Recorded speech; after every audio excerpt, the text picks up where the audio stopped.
कि education is the most powerful weapon which you can use to change the world. कि शिक्षा ही सबसे बड़ा हथियार है जिसके उपयोग से आप पूरी दुनिया को बदल सकते हैं। जय नमन करते हुए हिंदुस्तान की आन बान और शान के प्रतीक जिसको ऊंचा रखने के लिए हजारों सैनिकों ने अपने प्राणों को न्यौछावर कर दिया, उस तिरंगे के चरणों में नमन करते हुए सम्मानित मंच विराजमान मेरे पिता तुल्य बुजुर्गगण, मातृशक्ति के रूप में विराजमान मेरी माताओं और बहनों, राजस्थान की छात्र तरुणाई के रूप में विराजमान मेरे छोटे और बड़े भाइयों, आज देश 72वां गणतंत्र दिवस मना रहा है। इस उपलक्ष्य में मैं अपने दो शब्द कहना चाहूंगा। अगर कोई गलती हो तो क्षमा चाहता हूँ। आप सभी इस बात को जानते भी होंगे और इस बात से भली भांति वाकिफ भी होंगे कि अपने देश के प्रधानमंत्री जी द्वारा अपने देश को डिजिटल इंडिया व मेक इन इंडिया बनाने के लिए अपने देश में विभिन्न योजनाएं चलाई जा रही है। उन योजनाओं में एक योजना ये भी है, बेटी बचाओ बेटी पढ़ाओ।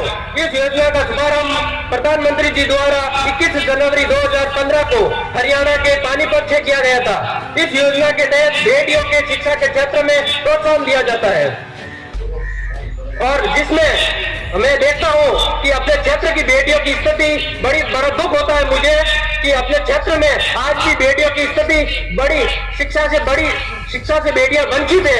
और आज अपने क्षेत्र में अपन कहते हैं कि हमारी बेटियां शिक्षा के क्षेत्र में शिक्षित है और सुरक्षित है। और आप पूरे भारत और अपने क्षेत्र में देख लीजिए, आज तक बेटियां, बहुत सारी बेटियां शिक्षा आज में वंचित है।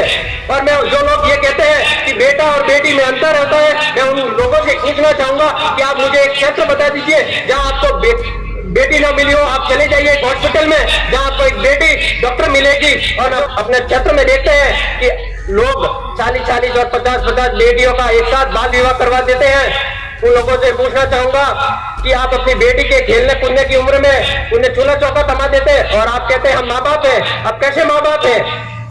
आप अपनी बेटी की शादी करवा रहे हैं और कह रहे हैं कि हमारी बेटी की शादी और पदार्थ जो था 21वीं सदी में जी रहे हैं, फिर क्यों आप आज भी 18वीं सदी के विचार लेकर चल रहे हो? बदल दीजिए। और जो लोग अपनी बेटियों की शादी पर 7-7 और 8-8 तक रुपए ले लेते हैं, उन माँ बाप को मैं कहना चाहूंगा कि आप अपनी बेटियों को संदेशों के लिए भेज देते हैं। ऐसे माँ बाप से मेरी एक विनती है हाथ जोड़कर कि आप अपनी बेटी की शादी कराओ ना, तब एक ओडी और थावड़ा देकर जरूर भेजिएगा, क्योंकि आप अपनी बेटी की कुछ स्थिति ऐसी बढ़ा दी है कि जिंदगी भर उन 6 रुपये का जो आपने लिए हैं उनको कमा कर वो पूरा कर पाएगी।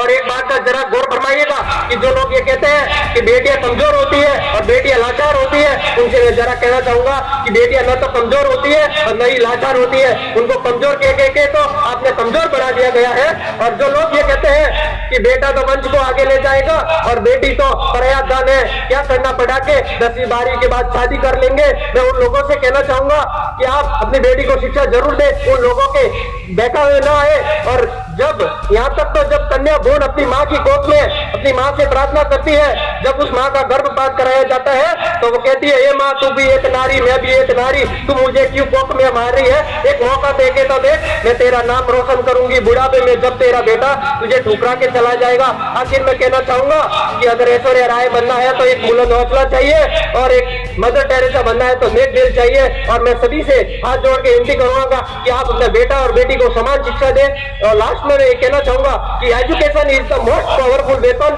विच you can use to change the world.